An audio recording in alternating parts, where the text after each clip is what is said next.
You're listening to Prodcast, the personal productivity podcast from CRM Audio with Matthew C. Anderson and Joel Lindstrom. This week we're going to be talking about how to work through mental blockers. But first, let's thank our sponsors. Thanks to Kingsway Soft. Kingsway Soft's a leading integration solution provider that offers solutions that make data integrations affordable and painlessly easy. Kingsway Soft is a leading provider of Microsoft Dynamics integration software, including Dynamics 365, CRM, AX, Nav, GP, SL, as well as many other applications, such as Marketo, Dropbox, QuickBooks, and Salesforce. Whether you need one solution or several, Kingsway Soft works easily within the SSIS platform to make your integration process as quick and easy as possible. And we're also sponsored by Alexa CRM.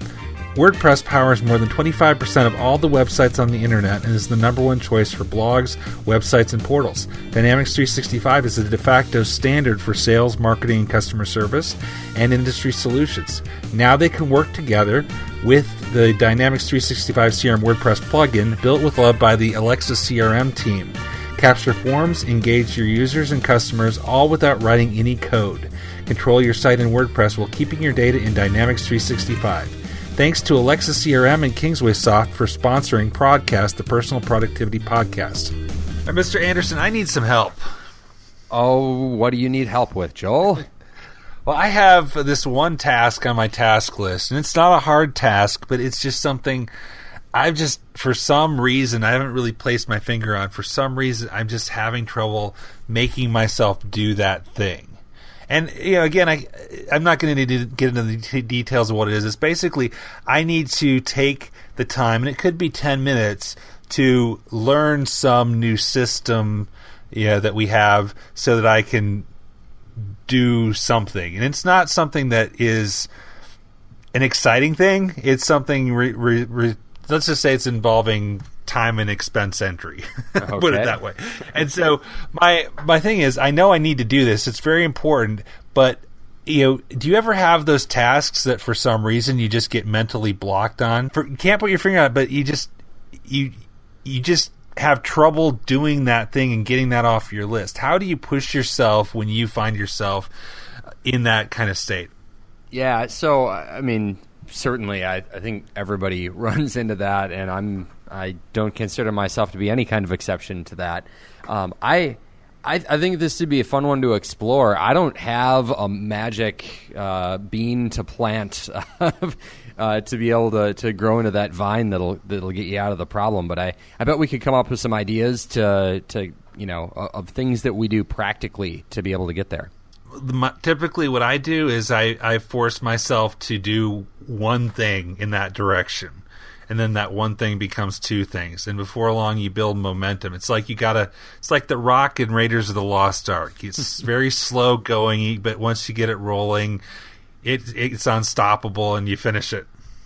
So, devil's advocate on that, are you ever worried that you're going the wrong direction when you start doing just that one thing? Well, that one thing can be something really simple. Like, say you need to write up a document. Just creating a document and saving it as a first step, you've at least done something.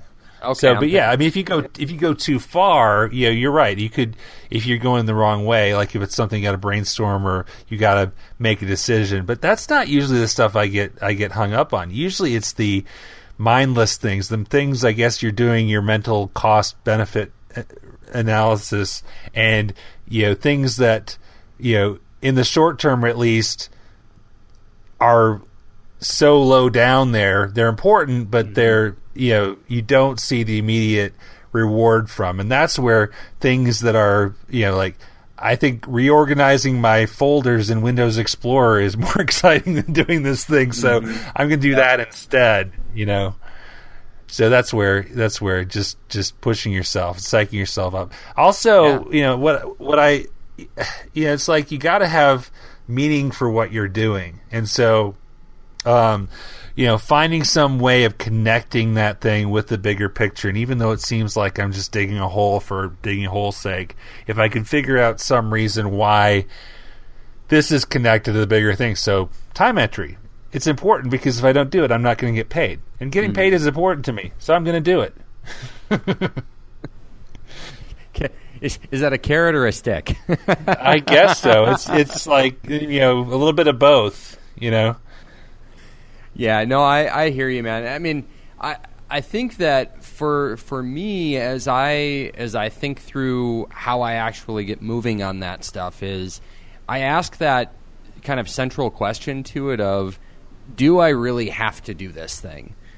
Because, sometimes you might be in that fortunate situation where when you really boil things down, it's not something that you actually have to do.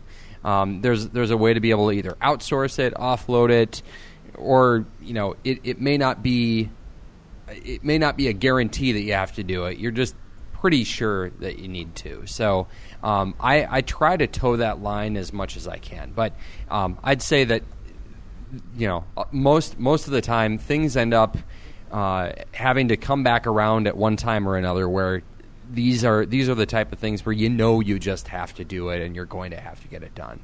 And for those, I like the kind of the reward system of trying to get it done before doing something else that you really want to do.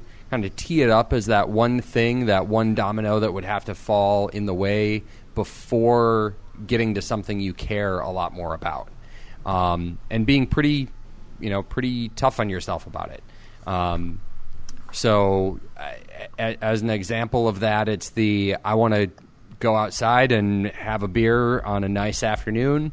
Not that I'm looking outside at a nice Minnesota afternoon right now, but I want to do that. But I do have a number of things to be able to prep for next week, where if I don't do it right now, I'm probably going to be kicking myself later for it.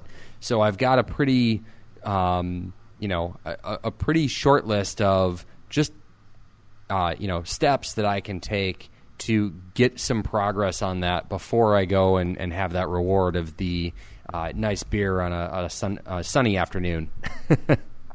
Right. Yeah, no, that's true. So finding ways to tie it to rewards like that, like I need to, read this many pages of this book I don't really want to read, but my boss is telling me I have to read it, kind of thing, or that kind of thing. Setting yourself a goal like that. That's So maybe I need to do that, or maybe I just need to buckle down and do it. Blocking off time on your calendar too is another thing that I'll do. Where I know that just left by itself, this thing is just going to sit there, and I'm going to have, part of it might be my time is filling up, and I really, I don't have time to do it. So blocking time off where I'm focused on that and just focused on that is set a meeting with myself to do this thing. Yep. Makes total sense. Yeah, I don't remember what it's called, but I know there's one of the popular goal apps has the concept of where they will actually have punitive charges, like even if it's a small amount of money you'll pay if you don't meet your goal. Oh, so maybe something like that so it's kind of talking about using the carrot and stick and using the stick on yourself. Yeah, I'd tried using an app and web service called Habit RPG, which was like a little mini role-playing game that was built around you actually completing the tasks that you intend to, and there were both like the recurring type of things like, I want to work out every day, as well as the more longer-term projects with subtasks and that kind of thing. It was an interesting concept for a while, kind of pushing that out there, but I didn't. Maybe I just wasn't into the game side of that enough to stick with it, but it was an interesting take on that. I found those things work in the short term, but don't in the long term for me. Things like apps like Lose It or Fitbit that give you badges.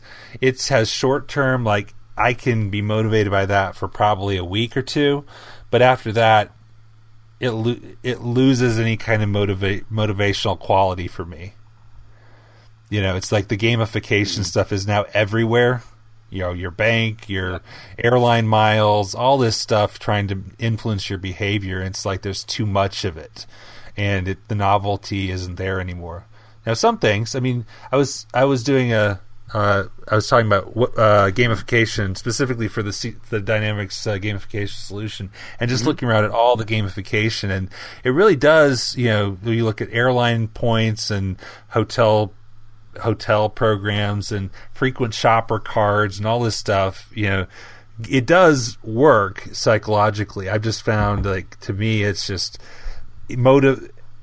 habit shaping apps that use kind of badges and things like that, to me, don't have long-term benefit. One thing I have found, though, kind of using the negative in a positive way, is if you have something like you're dreading to do, like, I need to write this document, I really don't want to do it, and I'm dragging my feet, force yourself to work with your laptop unplugged.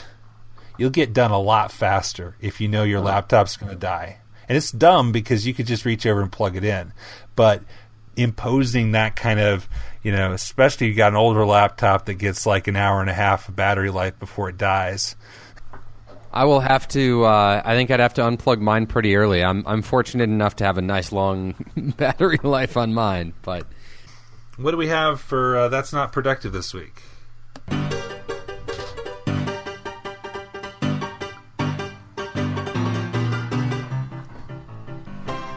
It's going to be a bit of a throwback to a similar topic we've covered before, but I see this so much, and it really is that importance of finding that time to waste intentionally rather than trying to always be productive. In fact, a focus on too much productivity can force you to be less productive in the long run. It feels counterintuitive because if you're always striving toward that goal of productivity, it should just kind of build that success. But there was an article that was published a handful of weeks back that we can link in the show notes that just kind of recovered some of this, and it was really speaking to me as I read through it, and just seeing that opportunity to recharge yourself without always having to do something all the time. If you get into productivity, and this article mentioned Merlin Mann, who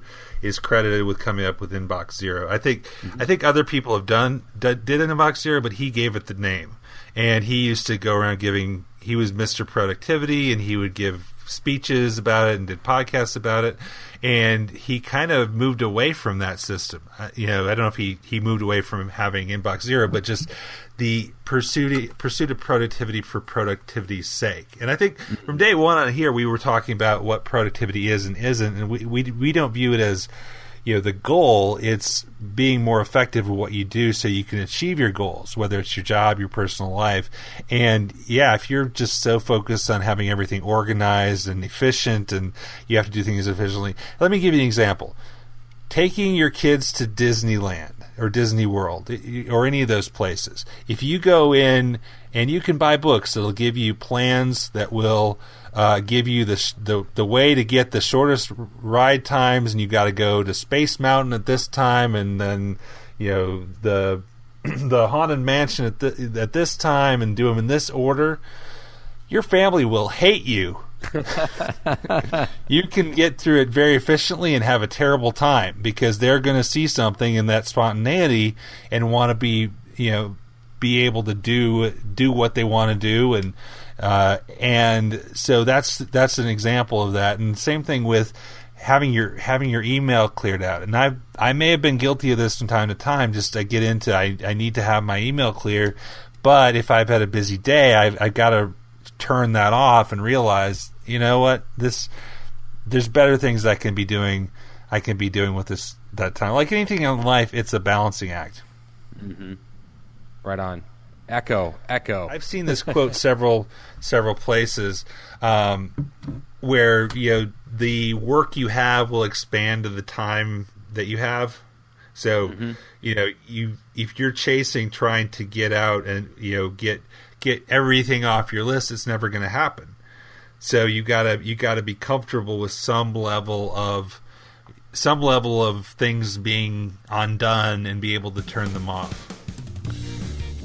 This has been Prodcast, the personal productivity podcast from CRM Audio with Matthew C. Anderson and Joel Lindstrom. You can follow Matthew at his blog, connectingthedata.com, or on Twitter at MC Anderson. You can follow Joel Lindstrom on Twitter at Joel Lindstrom. You can subscribe to the CRM Audio network of podcasts on Apple Podcasts, Google Play Music, SoundCloud, Stitcher, TuneIn, or any place else that offers fine podcasts. This podcast is a production of Dynamic Podcasts, LLC.